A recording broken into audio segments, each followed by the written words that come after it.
Hello kiddies, welcome to Tech Spook Weekly, a special Halloweeny edition of no one's favourite tech news show, where all of your nightmares will become reality. As long as your nightmares involve watching a bald, slightly inebriated owl get bollocking on about tech while surrounded by a bunch of plastic Poundland decorations. Ooh. And this week, as well as lazily reading off a bunch of leaked specs on some gaming phones that haven't quite launched yet, I'll also be conjuring the spirits. Look, here's one now. Oh, it's proper feisty wee as well. Jesus Christ, I think I'm possessed. Anyway, let's... I'll just do the pissing jingle. Techspert Weekly. So Qualcomm's Snapdragon 8 Elite is only a couple of weeks old, but already it's indulging in some proper grade A willy waving by absolutely tearing its way through every benchmark test out there. In Geekbench 6, for instance, we've already seen reports of the 8 Elite reference device achieving multi-core scores topping 10,000, a huge leap over what Apple's A18 Pro and MediaTek's Dimensity 9400 have been churning out. And likewise, in those 3D Mark tests, the Snapdragon seemingly squats all over the competition. Now, your Uncle Spurt doesn't really care that much for benchmarking. Frankly, it's a bit like a bus made of chocolate driven by a 6-year-old. Not very reliable. But if these scores are actually indicative every goddamn time. If it does accurately represent the Snapdragon's abilities, then it looks like this generation will have one absolutely dominating force when it comes to just raw throbbing power. It almost seems a bit unfair, really, kind of like a boxing match where Musk and Zuckerberg are going up against Anthony Joshua. Oh, and the Google Tensor could be, I don't know, Mr. Beast. Mr. Beast after gorging on so many of his own god-awful foodstuffs that he's gone blind from diabetes. All of which has me as giddy as a pissed-up goose about the next generation of gaming smartphones with the Snapdragon 8 Elite packed inside, providing that performance. And we don't have long to wait now, kiddies, because the first in the lineup to drop should be ASUS's ROG Phone 9 series, which should be officially launched on November the 19th. Now, we already know quite a bit about this beefy blower thanks to various leaks, and also the fact that ASUS isn't so much keeping its cards clutched to its chest as it is actively mashing those cards into our faces while screaming, look at my cards! So we've already seen full renders which reveal that the ROG Phone 9 series looks pretty similar to the previous generation, complete with a welcome return of those programmable and potentially very naughty indeed Anime Vision LEDs, which could possibly appear on the regular model for this generation as well as the Pro. The ROG Phone 9 Pro appears to be yet another 6.78-inch beast like this here ROG 8 Pro, with a fast and responsive AMOLED screen and a reasonably slim and light design for a gaming blower. But apparently the battery capacity has been boosted slightly from 5,500 mAh to 5,800 mAh, most likely with a bit of wireless charging support, same as before. The camera tech doesn't seem to have changed up much, while most of the gaming features will likely be ported straight over from the ROG Phone 8 Pro, including the usual haptic trigger shenanigans. So it certainly appears that the one really big upgrade for the ROG Phone 9 and 9 Pro will be that Snapdragon 8 Elite. And thanks to Qualcomm's chipset, the ROG Phone 9 won't just be an absolute monster as far as performance goes, it should also be packed to the nipples with some AI-type shenanigans. Here's hoping for some next level graphics upscaling as well as maybe a bit of a frame rate booster and some other clever pants shenanigans to make your favourite titles look proper lush. But as Jesus himself once famously said, you ain't seen nothing yet, bitches. Because in the not too distant future, Nubia will be spaffing out its very own Snapdragon 8 Elite smartphones, including the Red Magic 10 Pro, a super-powered yet pleasantly affordable gaming phone and successor to the only very recently released Red Magic 9S Pro. Yes, the Red Magic 9S Pro was only officially launched 3 bloody months ago. I did cover it here on the channel, and yet already we're banging on about its potential successor. And we've already seen teasing glimpses of this phone as well, because very much like ASUS, Nubia just couldn't keep it in its pants. So for instance, there's this here poster, which isn't particularly ambiguous on which chipset will be lovingly inserted inside of the phone. And enticingly, the Snapdragon 8 Elite should be able to reach its full potential in the Red Magic 10 Pro, as Nubia has once again slapped a proper coolant fan in there as well as the usual vapor chamber and graphene type shenanigans. There's also a fair bit of hot web chat floating around suggesting that the Red Magic 10 Pro will sport an even more powerful and beefy version of the Snapdragon 8 Elite, just as the 9S Pro before it sported the lead-in version of the Snapdragon 8 Gen 3. That does honestly feel a bit like overkill, especially given the crotch-thrusting creds of the regular Snapdragon 8 Elite. Kind of like taking a nuclear bomb and then just strapping a load of hand grenades to it. Besides that chipset, the Red Magic 10 Pro is also expected to pack a ludicrous-sized battery hitting around 7,000 mAh, plus a gorgeous OLED screen that's around 7 inches in size, complete with an under-display selfie cam for a full-view finish, just like the Red Magic 9S Pro. So while the Red Magic 10 Pro should certainly be a more budget-friendly option versus the more pricey ROG Phone 9 series, it'll certainly be one well worth keeping your eye on, and it's expected to emerge in the next sort of month or so. So what do you reckon then, eh? Tell me! Be great to hear your thoughts in the comments below. And now it's time for the part of the show that's spookily shit. It's viewer comments. Viewer comments.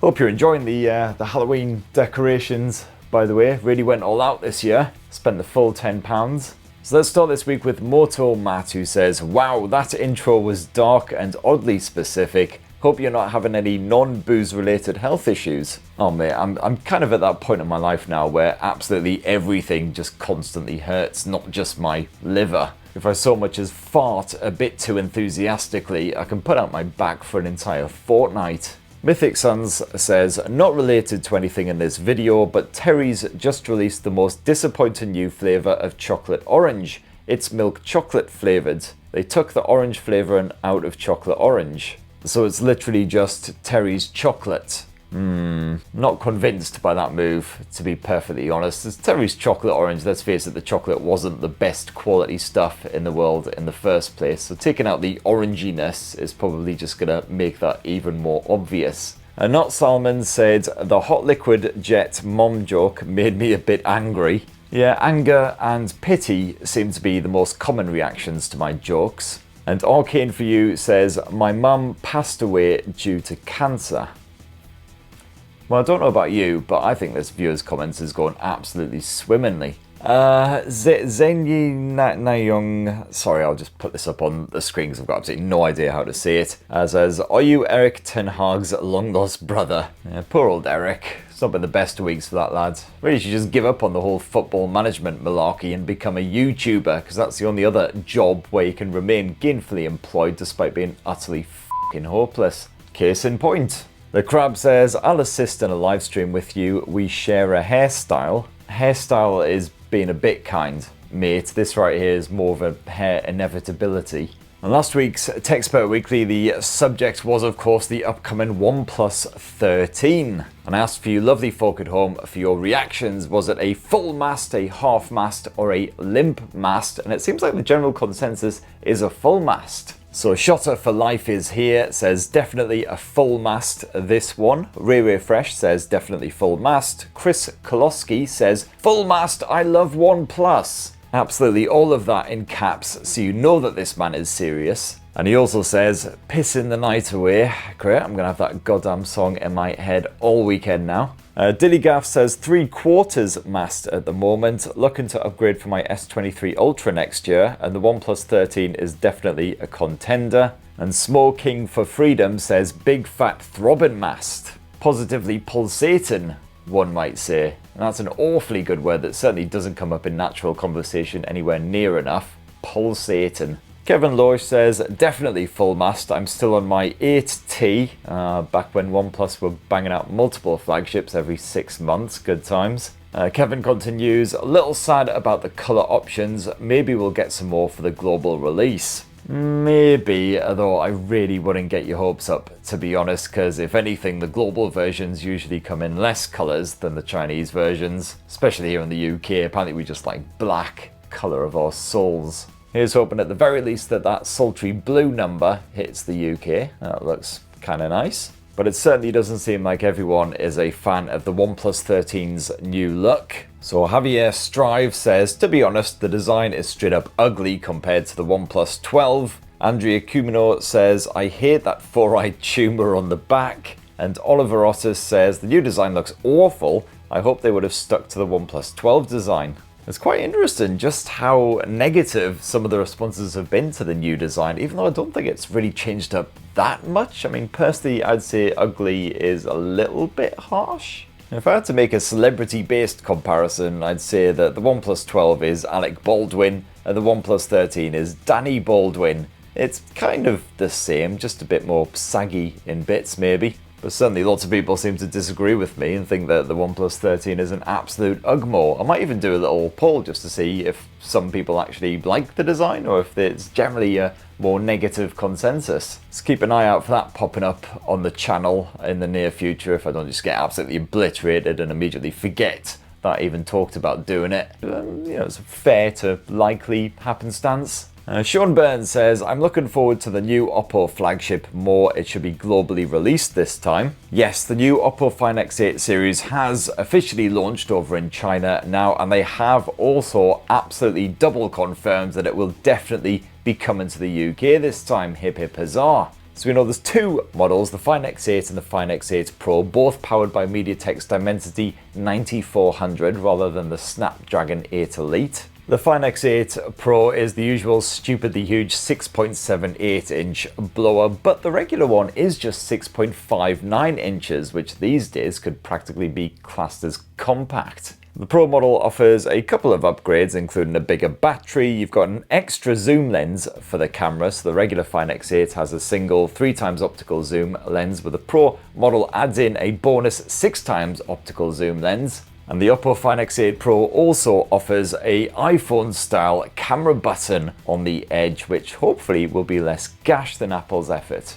Anyway, stay tuned for full unboxing and review type shenanigans once they actually hit the UK. On the subject of Vivo, Sir Boggin says more Vivo phones would be nice, Uncle Spurt, and Moon HKR says the best phone of 2024 could be the Vivo X200 Pro. I mean, the Vivo X200 Pro does sound good, but I'm certainly getting a lot more hot and bothered over the Vivo X200 Pro Mini. I don't know if you guys have seen this thing, but it's a 6.3 inch smartphone, so proper dinky compared with most of its rivals. It's still got that Dimensity 9400 chipset stuffed in there. Hopefully that thing being crammed into a more miniature chassis won't mean it spontaneously combusts when gaming. You've also got a triple 50 meg Zeiss camera setup and somehow a bloody 5700 mAh battery. I mean, that's some proper voodoo. And a 6.3 inch smartphone, you've got the 90 watt wide charging support as well. Jesus Christ. This thing can get right in my pants. And don't worry, Sir Boggins, I'll certainly be on a bit of a mission to review it. Massively running out of time, so last couple of comments. Mr. Island says, loving the Dan to Dan backgrounds. Who is your favourite character from the series? That is proper tough, because all the characters in that show are really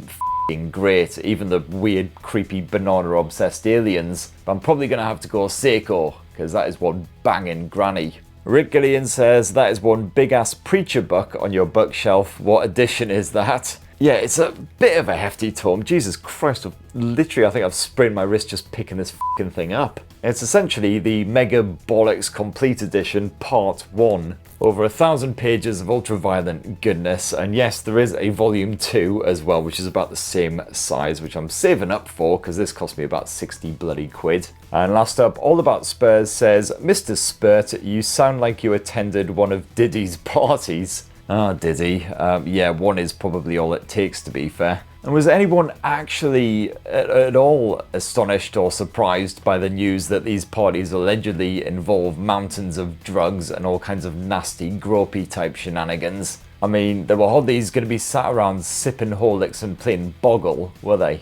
Anyway, a massive thank you to everyone who commented last week. Very much appreciated. Please do smash your comments down in the comments boxy bit thing down below, and we'll merrily prance our way through as many of those as possible next week. And speaking of next week, what the f*** is next week? Well, your Uncle Spare doesn't have any tech launch type shenanigans stuffed away in the calendar for next week, but I am working on an incredibly sexy video on Samsung's latest Chromebook for you lucky f***s. If the thought of that hasn't got you instantly moist, then you probably don't have a pulse. And of course, join me same place, same time next Friday for another Techspert Weekly. It won't be all Halloweeny, but it'll be just as grim. Please do plug subscribe, ding that notifications bell if you haven't done already. A massive thanks again to all of you lovely folk for watching this shower to the bitter end, and have yourselves a absolutely marvellously bloody spooktastically wonderful weekend. Cheers everyone, love you!